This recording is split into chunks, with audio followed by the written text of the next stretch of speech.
This is Dreamtime Science, where we paint the canvas of your dreams with the soft brushstrokes of scientific wonder. Together we'll explore the mysteries that dance at the edge of consciousness. You know, I've been thinking about how much of the world around us quietly carries the fingerprints of the past, especially the Victorian era. There's something remarkable about how their inventions and ideas didn't just build buildings or railways, they actually shaped the everyday life we live now in ways we often don't notice. I'm really looking forward to sharing some of those surprising stories tonight, ones that might just change how you see the streets and cities you walk through. If you find peace in these nocturnal discoveries, consider becoming a regular visitor to our quiet corner of science. Share in the comments what topic you'd love to dream about next. Now, take a moment. Adjust your blanket. Find the perfect hollow in your pillow. Let your shoulders melt. Breathe in and out. There is a particular hush that lingers in the air just before dawn, a velvet quiet woven from shadows, and the faint promise of something new. Such was the atmosphere in Britain as the 19th century unfolded, a nation poised on the edge of invention, the night of the old world thinning as the first fingers of Victorian light began to stretch across the land. It was not merely the arrival of a new monarch, though Victoria's ascension in 1837 would lend her name to the age, and in time become synonymous with progress itself. Rather, it was the rising pulse of ingenuity, a steady, insistent beat heard in the workshops, the foundries, and the bustling city streets. In those early hours of the Victorian era, steam was the breath of the future, the hiss and chuff of engines, the metallic clatter of pistons and gears. These were the lullabies and anthems of a world in metamorphosis. The Industrial Revolution, with all its smoke and promise, was already transforming the English landscape. But now, beneath the reign of a young queen, the nature of change itself was shifting. Where the previous century had tinkered and experimented, the Victorians would organize, systematize, and scale. They would not merely invent, they would engineer. To walk through London or Manchester or Liverpool in those days was to witness a new kind of magic. The skyline rose not only with the spires of churches, but with the silhouettes of factories and the spiderweb tracery of iron bridges. Railways stitched the countryside, their tracks gleaming with rain, while locomotives, black dragons belching steam, carried people and goods at unheard-of velocities. For the first time, the concept of distance began to bend, and the map of daily life was redrawn. A person could wake in Bristol and take tea in Bath, or fall asleep in Edinburgh, and find themselves in London by morning. Yet the marvels of Victorian engineering were not confined to mere transportation. Consider the Crystal Palace, erected in Hyde Park for the Great Exhibition of 1851. Conceived by Joseph Paxton, a gardener by trade, its cast iron and glass walls shimmered with possibility. Visitors who passed beneath its arched roof felt as though they had stepped into a cathedral built for the worship of progress. Every surface gleamed with the fruits of invention: hydraulic presses, telegraphs, sewing machines, looms that danced with jacquard cards. The building itself was a feat, a structure as light and airy as a soap bubble, yet vast enough to contain full-grown elm trees. How did such wonders come to be? The Victorians were driven by a unique blend of curiosity, ambition, and not least a deep and sometimes anxious sense of competition. There was a conviction, both earnest and anxious, that the future would be shaped by those who could master nature's laws and bend matter to their will. The age was thick with societies and clubs, royal societies, mechanics' institutes, literary salons where men and women debated the latest theories, pored over blueprints, and scribbled calculations late into the night. It was an era in which a railway engineer might be as celebrated as a poet, and where the boundary between science and art was porous, even exhilaratingly so. But beneath the surface of this surging progress lay layers of complexity and contradiction. The very engines that powered prosperity also belched coal smoke into the sky, turning city air to a persistent, choking fog. The same factories that produced cheap textiles and cutlery transformed rural labor and uprooted ancient rhythms of life. There were voices that cheered these changes, seeing in them the unfurling of human destiny. There were others who mourned what was lost, pastoral landscapes, old ways, the slow turning of the seasons. This tension between the exhilaration of invention and the unease it provoked echoed through the literature and popular imagination of the time. Writers saw in the rise of steam and steel both the promise of utopia and the shadow of dystopia. Charles Dickens, that great chronicler of Victorian life, captured the grime and grandeur of the metropolis with equal precision. In hard times, his Coketown is a place of interminable serpents of smoke, where the piston of the steam engine worked monotonously up and down, like the head of an elephant in a state of melancholy madness. Dickens saw invention's double edge, its power to uplift and its capacity to dehumanize. Others gazed upon the same engines and saw adventure. Jules Verne, a Frenchman entranced by British technology, filled his novels with improbable contraptions and journeys that bent the possible. In Around the World in 80 Days, the Victorian faith in speed and connectivity becomes a madcap race against time itself. Phileas Fogg's Odyssey is powered by steamers, trains, and the growing network of global communication, a celebration of the era's relentless onward rush. The Victorians themselves were captivated by these tensions, and their culture brimmed with exhibitions, panoramas, and public lectures that dramatized the march of progress. In the gaslit halls of the Royal Institution, Michael Faraday would conjure invisible fields and currents before spellbound crowds, making the unseen world of electricity dance and spark. Visitors to the Great Exhibition marveled not only at the objects on display, but at the very idea that human ingenuity could be collected, catalogued, and put on parade. The message was clear. The future belonged to those who could imagine and then build it. Yet for all their seriousness, the Victorians never quite lost their sense of wonder. There is a kind of childlike joy in the pages of magazines such as The Boy's Own Paper or Punch, where steam-powered elephants, flying machines, and mechanical men jostled for space with tales of real invention. The boundaries of the plausible were porous, and the wildest dreams seemed, with enough ingenuity and iron, just within reach. It was in this heady atmosphere that the seeds of what we now call steampunk were first sown. The term itself would not arise until more than a century later, but its roots dug deep into the loam of Victorian imagination. Steampunk, that fusion of brass and fantasy, draws not only on the tangible inventions of the age, but on its half-remembered dreams and anxieties. It is a genre that asks, what if the engine of progress had run unchecked? What if the gears and cogs had spun further, faster, stranger? In the world of steampunk fiction, dirigibles float above London's rooftops, their envelopes striped like Victorian parasols. Airships are powered by clockwork, and automatons with porcelain faces serve tea in drawing rooms lined with velvet and mahogany.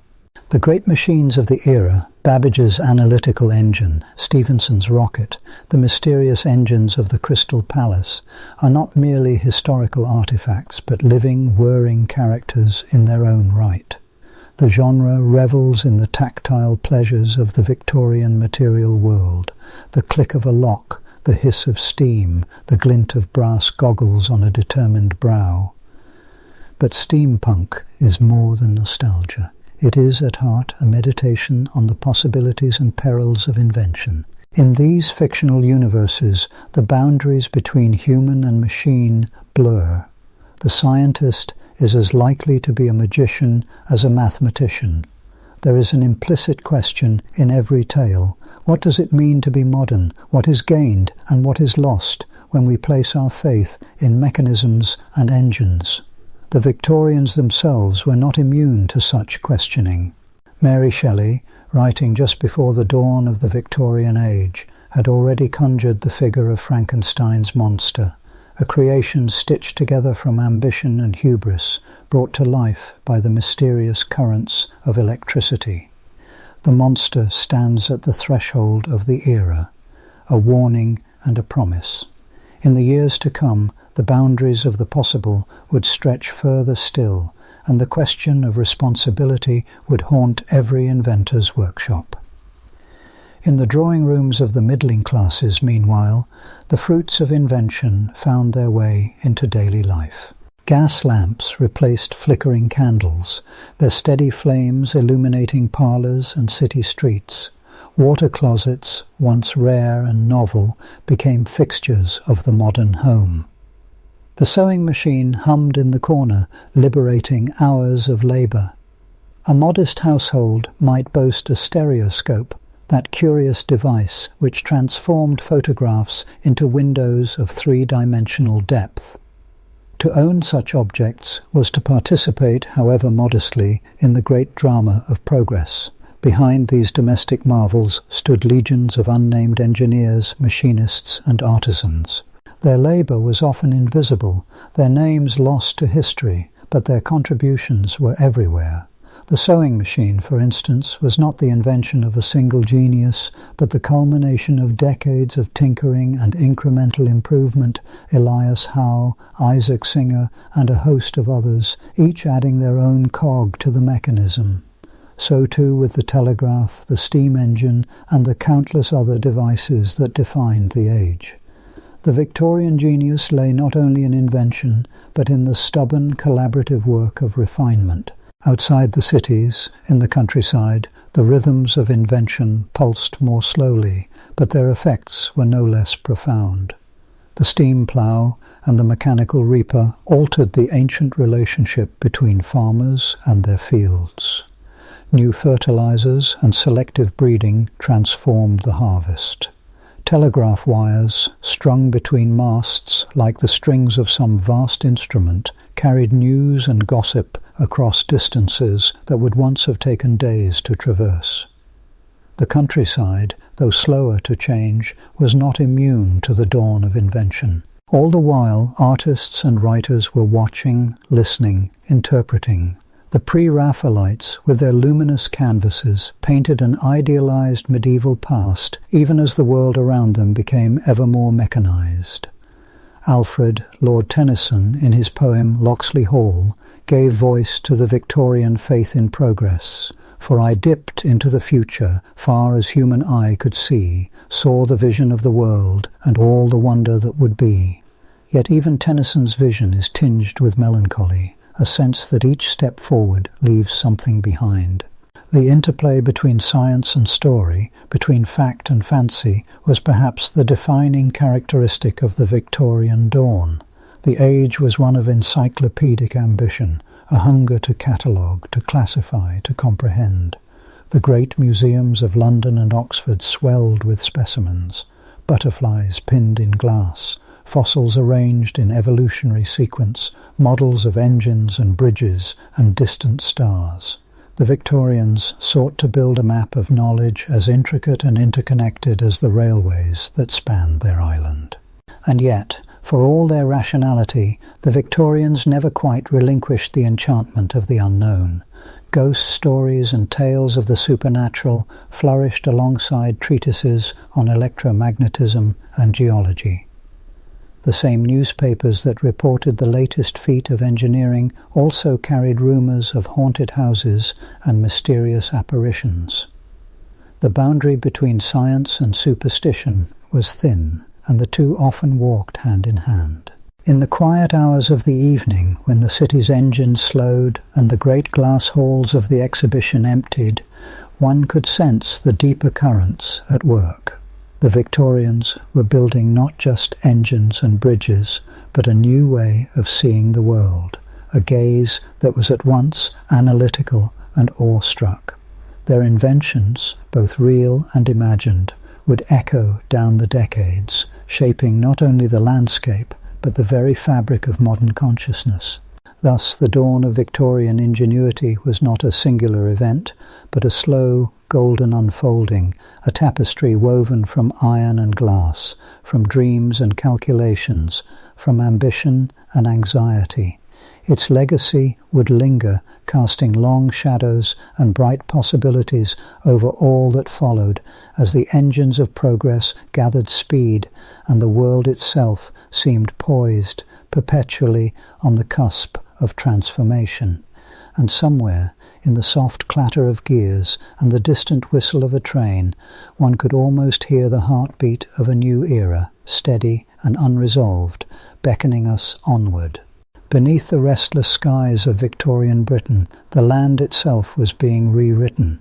Fields where oxen once plodded and hedgerows divided the earth gave way to an intricate tapestry of rails, embankments, bridges, and tunnels. The railway age was not merely an era of new machines, but a fundamental reimagining of geography, a labyrinth of iron and steam inscribed across the countryside, born of vision and wrought by toil. For the engineers of this time, the world was a living puzzle, unruly and full of secrets. They approached it with a mixture of bravado and humility, armed with slide rules, ink-stained blueprints, and a growing but always incomplete body of knowledge. Consider the challenge before them: to draw a straight line of steel through hills and vales, over rivers and marshes, through the heart of ancient cities and across the wild, unyielding moors. Each mile demanded both calculation and improvisation, for no two stretches of land ever yielded in quite the same way. The story of these Victorian builders is a story of collision, of iron will against the stubbornness of earth, of hard-won science against the unpredictable whims of nature. The very elements seemed at times to conspire against them. Rain turned cuttings into quagmires, wind drove soot into the lungs of workers, frost shattered stonework laid only weeks before, and rivers swelled to wash away the careful labours of months. Yet, within this struggle, there blossomed an extraordinary creativity, a willingness to confront the unknown, to build not only with hands and steel, but with the imagination. The backbone of this transformation was, of course, iron. Not the brittle, uneven iron of earlier centuries, but the strong, ductile wrought iron, and soon after the gleaming promise of steel. Iron rails stretched for miles, their song ringing beneath the hammers of the navvies, the tireless labourers whose muscles etched the future. Yet iron was not merely a material, but a challenge. To produce it in the vast quantities required, Britain's forges roared with fires that consumed whole forests and then turned to coal, their chimneys belching clouds that mingled with the ever-present mist. The process of making iron suitable for rails and bridges was itself a marvel of ingenuity and risk. In the stifling heat of blast furnaces, raw ore was transformed, first into pig iron, then refined and hammered into shape. The Bessemer process, that most iconic of Victorian inventions, arrived midway through the century, allowing steel to be produced in unprecedented volumes. This steel was a new kind of magic, stronger and more flexible than any metal before it, and it would soon become the skeleton of the modern world. But the labyrinth was not only of iron, it was a labyrinth of steam as well, a tamed tempest, coaxed into pistons and cylinders, converted into motion. The steam engine, in its many guises, was both a tool and a riddle. It powered the cranes lifting girders into place, the pumps draining water from sodden tunnels, and above all, the locomotives themselves, those hissing, snorting beasts that drew their breath from fire and water. To harness steam was to enter into a pact with the unknown.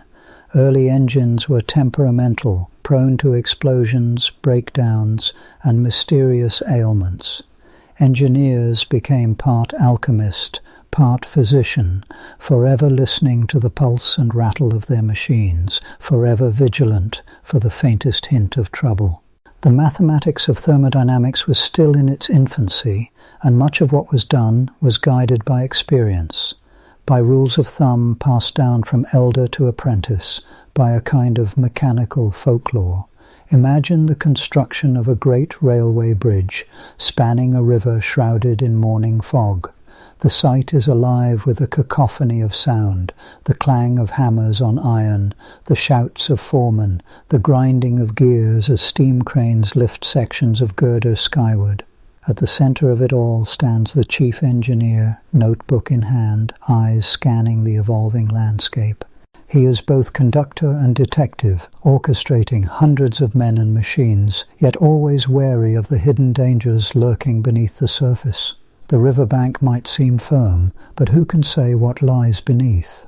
Layers of clay and gravel, perhaps the remnants of an ancient floodplain, or worse, pockets of peat that will compress and shift with the weight above. The engineer sends down borings, samples the soil, consults geological maps. Yet even with the best science of the age, surprises abound. A sudden subsidence might tilt a pier out of true. An unexpected spring could flood the foundations. Each problem demands a solution, and each solution is a step into uncharted territory. They built not only upon the earth, but through it. Tunnels were the most daunting of all the Victorian feats, for to drive a passage through rock and clay was to challenge the realm of darkness itself. The first shafts were sunk with little more than picks and shovels, the walls braced with timber, the air thick with dust and fear. Candlelight flickered on damp stone, revealing faces blackened with soot and sweat. Sometimes, without warning, the tunnel would fill with water, or the roof would collapse in a thunder of stone, or a pocket of foul gas would ignite with a flash. The men who worked these tunnels, known as sandhogs, or simply navvies, were a breed apart. Their labour was mythic in its endurance. They lived by the hour, paid in coin and measured in scars, yet they carved the veins through which the modern world would pulse. The engineers above ground could draw their lines and calculate their loads, but beneath the earth it was the navvy's courage and the day-to-day improvisations that decided whether the tunnel would see the light.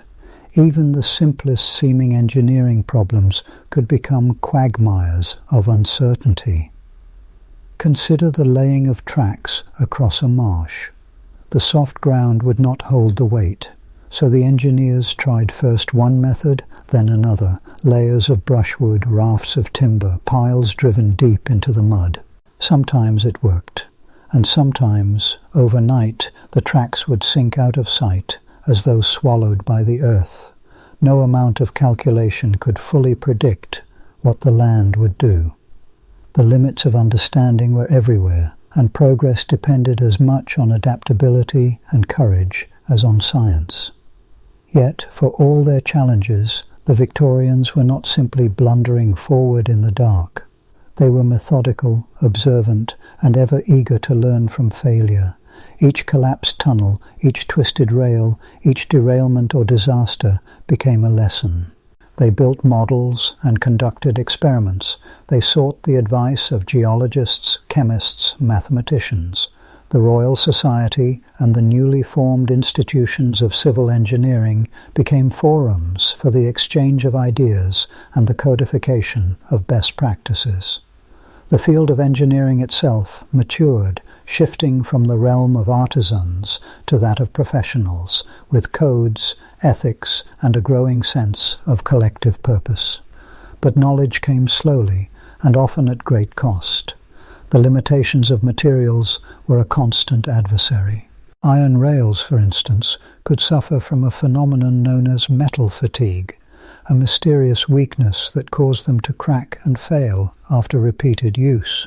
The concept of fatigue was not yet fully understood. It would be decades before the atomic structure of metals was unraveled, before the tiny unseen flaws could be traced and accounted for. Until then, engineers could only watch for the visible signs: hairline cracks, odd vibrations, a subtle change in the sound of a train as it passed. Bridges, too, were fraught with peril. The collapse of the Dee Bridge in 1847 shook the nation. 5 lives lost, a structure designed by Robert Stephenson, one of the greatest engineers of the age, brought down by a flaw in the casting of the iron beams. The inquest was a public reckoning, and from the wreckage rose new standards, more rigorous testing, a relentless drive to understand the forces at work in iron and stone. The disaster was a wound, but also a catalyst. Science advanced, not in spite of failure, but because of it. The scale of these projects was staggering. The Great Eastern Railway, the London Underground, the Forth Bridge, each a monument not only to human ambition, but to the evolving partnership between man, machine, and the land itself. The engineers became storytellers in steel, etching their vision into the landscape, while the land, in turn, shaped and humbled their ambitions. Yet for all their efforts, the labyrinth remained incomplete, a network always growing, always facing new challenges. The more the Victorians learned, the more they became aware of how much lay beyond their grasp. The physics of steam was still being uncovered. The chemistry of new alloys was a frontier of trial and error. The very nature of the earth beneath their feet was full of riddles. Sometimes, when a tunnel met a fault line or a bridge swayed in a gale, they glimpsed the limits of their own understanding, a humbling reminder that even the boldest dreams must reckon with the unknown. In the shadow of these challenges, the human cost was ever present. The navvies laboured in conditions that would appall a modern observer. 10-hour days, meagre rations, exposure to heat and cold, dust and fumes. Accidents were frequent, injury and death a constant threat. Yet there was a camaraderie among these workers, a sense of pride in building something that would outlast any one person, a knowledge that the rails they laid and the tunnels they dug would carry generations yet unborn. Above ground, the impact of the labyrinth was profound. Villages were split by embankments, fields lost beneath cuttings, ancient woodlands cleared to make way for progress. The landscape itself became a palimpsest, old paths and boundaries overlaid by new lines of power and connection. Some mourned the loss, seeing in the spread of the railway an encroachment upon the pastoral idyll. Others saw promise, a chance for mobility, for commerce, for lives lived at a new pace. As the network grew denser, the labyrinth acquired its own logic and rhythm. The timetables synchronized distant towns. The stations became new centers of life, bustling with passengers, porters, and the ceaseless arrival and departure of trains. The labyrinth was not static, but dynamic, a living organism, its arteries of iron pulsing with the energy of steam. Yet, for all its power, the labyrinth was haunted by uncertainty. A storm could wash away embankments, a drought could sap the reservoirs feeding the engines, a single miscalculation could send a train hurtling from the rails. The engineers learned to live with these risks, to anticipate some and endure others, to walk the fine line between mastery and humility. They built with what they knew and adapted to what they could not predict. Through it all, the labyrinth of iron and steam became a symbol, a testament to what could be achieved when knowledge and imagination joined hands. It was a promise and a challenge, a canvas on which the Victorians painted their aspirations and revealed their limits. The land had been transformed, but the transformation was never complete, always subject to the next discovery, the next failure, the next leap into the unknown. As night settles over the tangled web of rails and bridges, as the last train echoes into the distance, there lingers a sense of unfinished business, a feeling that the labyrinth, for all its grandeur, is but a beginning. The limits faced by these engineers were not final, but thresholds to be crossed. In the darkness, new questions stir, waiting for the light of another dawn, another age of invention, to reveal what lies beyond. In the hush of the laboratory, glass chimed softly against brass, and the scent of machine oil mingled with the musty perfume of old parchment. The Victorian engineer, sleeves rolled up, spectacles catching the glow from a gas lamp, bent over his workbench in careful concentration. Here, In this sanctum of invention, the future was being coaxed from the inert matter of the present. The world outside, sooty streets, horse-drawn carriages, the restless pulse of industry, waited largely unaware as the engineer's hand moved deliberately among the tools of his age. To understand the Victorian pursuit of technological mastery, one must first step into the minds and workshops of those who shaped the era's great machines. Their education was a blend of tradition and innovation, their methods an intricate dance between empirical tinkering and the emerging rigor of applied science. Apprenticeship, the backbone of practical knowledge, brought the young engineer into intimate contact with iron, steam, and the mysteries of force. Long before textbooks codified their craft, these men and women learned through calloused fingers and keen eyes, guided by mentors whose wisdom was etched in the warp and weft of physical things. It was a time when theories were not yet wholly abstract, nor tools mere extensions of the hand. Each implement, lathe, micrometer, slide rule, and steam gauge, was a key unlocking new dimensions of precision and possibility. The engineer's world was tactile and immediate, yet expanding at an unprecedented pace as scientific understanding deepened and spread. Consider the slide rule, that slender marvel of mathematical ingenuity. Crafted from ivory and boxwood, its surface gleamed under lamplight, etched with scales and numbers that traced the contours of logarithms and ratios. To the uninitiated it was a puzzle. To the trained it was an extension of thought itself. With deft movements, the Victorian engineer could multiply, divide, extract roots, or calculate powers, operations that until then might have required laborious hours of arithmetic. In an era before electronic computation, the slide rule was both compass and sextant for those navigating the seas of technical complexity. Alongside the slide rule, other measuring instruments proliferated, each one a testament to the Victorian hunger for ever greater accuracy. The micrometer allowed the craftsman to gauge distances to the thousandth of an inch, its calibrated spindle turning with a satisfying click as it embraced the workpiece. Precision, once the realm of the watchmaker and the astronomer, now seeped into the foundries and railways. The dial indicator, the vernier caliper. These were tools not merely for measurement, but for assurance that the world could be tamed by knowledge and made to run on time. Yet the quest for precision ran deeper than any single instrument. It was a philosophy, a faith in orderliness, that shaped the great projects of the day. The construction of the Crystal Palace for the Great Exhibition of 1851 stood as a gleaming symbol of this ethos. Designed by Joseph Paxton, an engineer with the soul of a gardener and the mind of a mathematician, the palace was conceived using modular iron and glass components. Each piece was measured, cut, and fitted with a degree of standardization that astonished contemporaries. The tools used, saws, planers, drills, and steam-powered cranes, were not just implements, but extensions of a new vision of industrial capability. The success of the Crystal Palace was not merely in its beauty or its size, but in the demonstration that mass production and precision engineering could create harmony on a scale previously unimagined.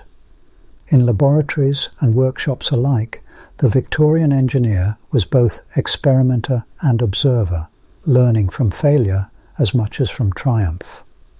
Michael Faraday's magnetic laboratory, cluttered with coils of wire, glass jars and iron filings, was such a crucible. Faraday, a bookbinder's apprentice turned physicist, worked with simple apparatus, a ring of soft iron wound with copper wire, a galvanometer to measure faint electric currents, and a battery whose zinc plates fizzed and corroded with each experiment.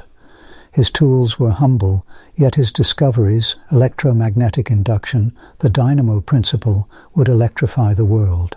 The sensitivity of the galvanometer, its needle trembling at the faintest hint of current, revealed invisible forces at play. Here the Victorian method was on full display. Patient repetition, careful variation, the recording of every anomaly in leather-bound notebooks. Victorian science was as much a matter of endurance as inspiration. The engineer might spend weeks refining a single aspect of a machine, adjusting the tension in a valve, polishing the surface of a piston, or recalibrating a pressure gauge. James Clerk Maxwell, seeking to understand the properties of gases, devised the kinetic theory of heat, but his insights rested on countless experiments with glass tubes, mercury columns, and thermometers.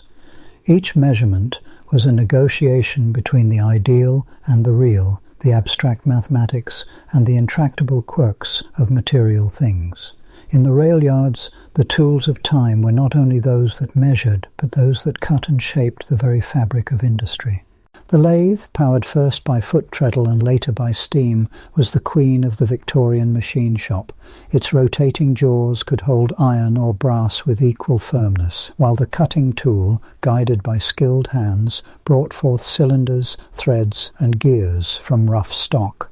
The rhythmic chant of the lathe, the shower of metal shavings, the scent of hot oil, these were the music and incense of progress. Skilled turners could shape screws so precise that they became the standard for all others. Such was the achievement of Joseph Whitworth, whose threads set the standard for British engineering. Whitworth himself was emblematic of the Victorian obsession with uniformity and interchangeability. In a world where every bolt and nut might once have been unique, his advocacy for standard gauges, threads, and fits transformed manufacturing. To achieve this, he designed precision instruments of his own, the surface plate, a perfectly flat slab of iron against which the flatness of other objects could be checked, the measuring machine, whose delicate mechanism could discern differences smaller than a human hair. These were not mere tools, but philosophical statements that the world could be understood, measured, and reproduced with fidelity. Such was the spirit that animated the great engineering contests of the day. The Rainhill trials of 1829, though predating the Victorian period by a few years, set the stage for the age to come. Here, the locomotive engineers of Britain gathered to pit their steam engines against one another on the Liverpool and Manchester Railway. The tools at their disposal, boilers, pressure gauges, steel hammers, and blueprints inked with nervous imagination, were as important as the engines themselves. George Stephenson's rocket triumphed, not merely because of its power, but because its design reflected an understanding of steam pressure, fuel efficiency, and mechanical robustness that was grounded in both theory and practice. The Victorian laboratory, too, became a theatre of innovation. In the hands of Lord Kelvin, William Thomson, the simple thermocouple, a junction of two different metals, became an instrument of astonishing sensitivity. By measuring the tiny voltage generated as heat flowed from one metal to another, Kelvin could probe the secrets of temperature and energy. The glassblower's art, centuries old, found new purpose as delicate tubes and bulbs were fashioned for experimental apparatus. Mercury, distilled and gleaming, flowed through labyrinths of glass, marking the passage of time and the rise of temperatures. The communication revolution, so critical to the Victorian age, was likewise built on a foundation of painstaking craft. Samuel Morse's telegraph, with its clicking sounder and precise code, relied on batteries composed of zinc and copper plates submerged in acid. Each signal, traversing miles of wire, was the result of careful calibration. The tension in the wire, the contact points kept free from corrosion, the key pressed with the right pressure. Telegraph engineers, huddled in remote stations or aboard ships laying under sea cables, became experts in the practical physics of electricity. Their tools included the Wheatstone bridge, a device for measuring electrical resistance with rare accuracy, and the induction coil, capable of transforming low-voltage currents into powerful sparks. Even the seemingly mundane world of plumbing and gas lighting was transformed by Victorian ingenuity. The invention of the S-bend by Thomas Crapper, the perfection of the water closet, and the spread of pressurized gas lighting all depended on careful measurement, standardized fittings, and the relentless pursuit of reliability. The engineer's toolkit swelled with pipe wrenches, thread cutters, pressure testers, and gauges.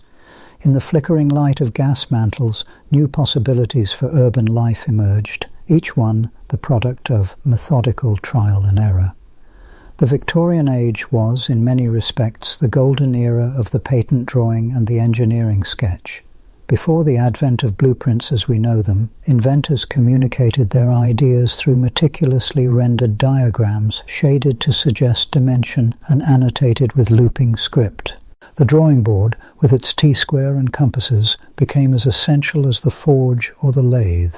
Technical illustrators, often trained in the arts, translated rough ideas into plans that could be understood by machinists half a world away.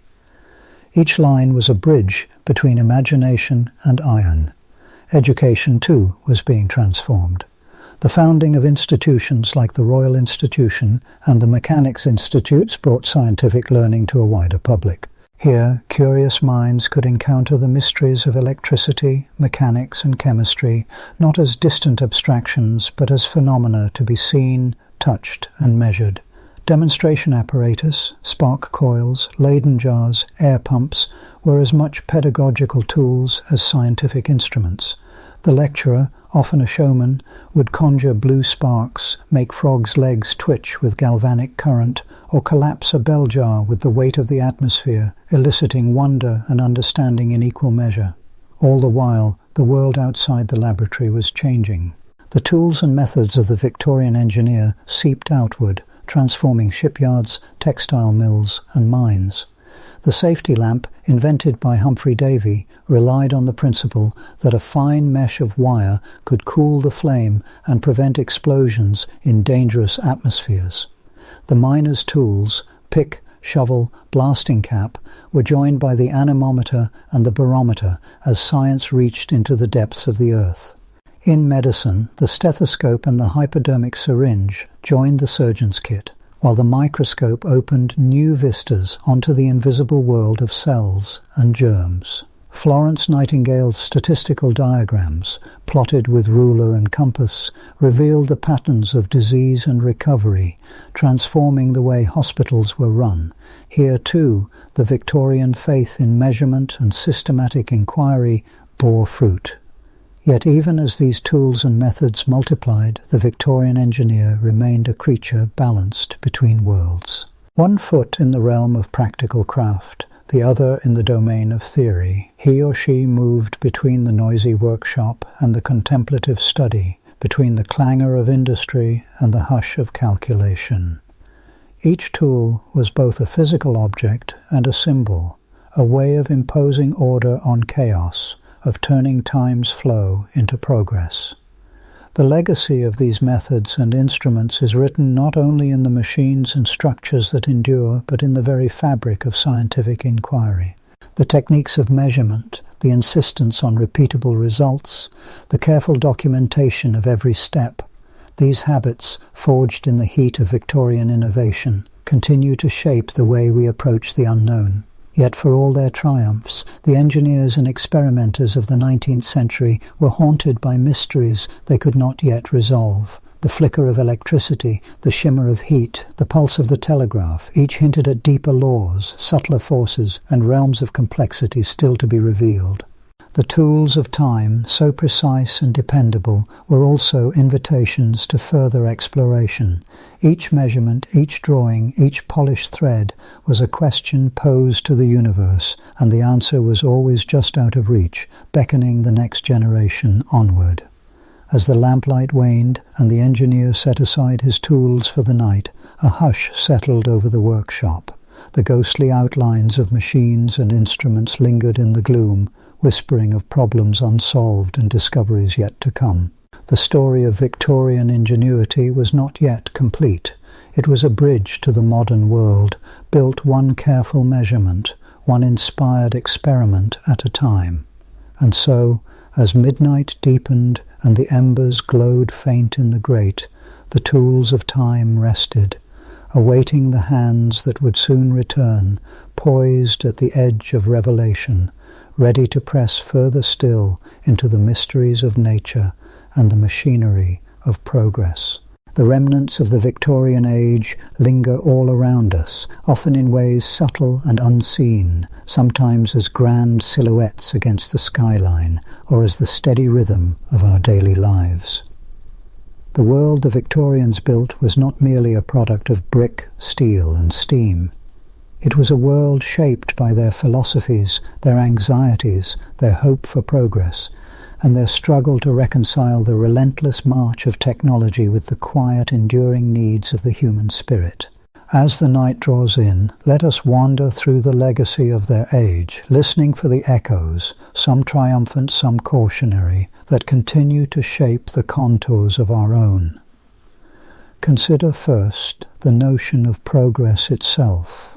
In the Victorian era, this was not simply a matter of building things faster, taller, or stronger. It was a moral imperative, a faith that the world could and must be improved by human ingenuity.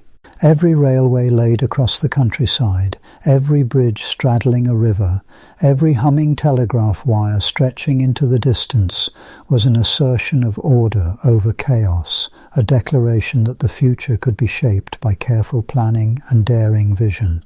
Yet, beneath the surface, there was always a tension, a sense that, in gaining mastery over nature, something precious might be lost. The Victorians were haunted by this ambiguity, and so too are we. To walk through a city shaped by Victorian hands is to enter into this dialogue between order and wildness, between the planned and the spontaneous. The grand railway stations, cathedrals of iron and glass, stand as monuments to human ambition. Their soaring arches and intricate latticework evoke not only technical prowess, but also a yearning for beauty, for a kind of transcendence amid the bustle of commerce and industry. Yet in the shadow of these great works, one finds the narrow alleys, the hidden courtyards, the places where the city's pulse is older, slower, more organic. The Victorians built with a vision of progress, but their cities are layered palimpsests, where the past and future meet in uneasy embrace. The engineering of the period was never solely about utility. The detail lavished upon the most mundane of objects, a bridge, a lamppost, a manhole cover, speaks to an ethic that saw value in beauty for its own sake. Cast-iron balustrades, their patterns unfurling like ferns, adorned the simplest railway platforms. Ornate clock faces, each bearing the signature of its maker, presided over the chaos of the city, reminders that time itself could be measured, tamed, made beautiful. Through such objects, the Victorians invited the public into a shared appreciation of artistry and function entwined. Yet the very ambition of Victorian engineering carried with it a kind of hubris, a belief that ingenuity could solve any problem, that the world was infinitely malleable under human hands. The great London sewers, vast and unseen, promised to cleanse the city of its filth and disease, but they also concealed new dangers, channeling unseen flows beneath the feet of millions. The railway lines, stretching ever outward, knit the nation together, but they also sliced through ancient woodlands, displaced communities, and redrew the map with ruthless efficiency. For every triumph there was a cost, some paid in ruined landscapes, others in the quiet erosion of older ways of life. This is the paradox that lies at the heart of the Victorian legacy. The simultaneous creation and destruction, the forward momentum that is always shadowed by loss. Their era was one of wonder and anxiety, of optimism tinged with dread. In their literature, this duality found expression in the stories of Frankenstein's monster, of Dr. Jekyll and Mr. Hyde, tales of invention and unintended consequence, of the double-edged nature of knowledge. As the years have passed, the material traces of the Victorian age have weathered, been adapted, sometimes erased. Yet their influence persists, not only in what remains, but in the very shape of our thinking about technology, about society, about the future. The systems they devised, rail networks, sewage grids, telegraph lines, were not merely feats of engineering, but templates for the interconnected world we now inhabit. The logic of networks, of distributed systems, of invisible infrastructure underpinning visible life is a Victorian inheritance, extended and transformed by each succeeding generation. In our own time, we grapple with questions that would be familiar to any Victorian engineer or social reformer. What is the true meaning of progress? Can technology resolve the dilemmas it creates, or does each solution seed new complexities? How do we balance the needs of the present with the claims of the past and the demands of the future? The answers remain elusive, shifting with every innovation, every unforeseen consequence. If you pause in the quiet hours, you may sense the resonance of these questions in the world around you. The smartphone in your hand, the subway beneath your feet, the grid of electricity humming through the walls, all are descendants of Victorian dreams. The logic of connectivity, of vast systems linking individuals in a tapestry of shared experience, was first articulated in their age. The telegraph's electric pulse, tapping out messages across continents, was the precursor to the digital networks that now encircle the globe.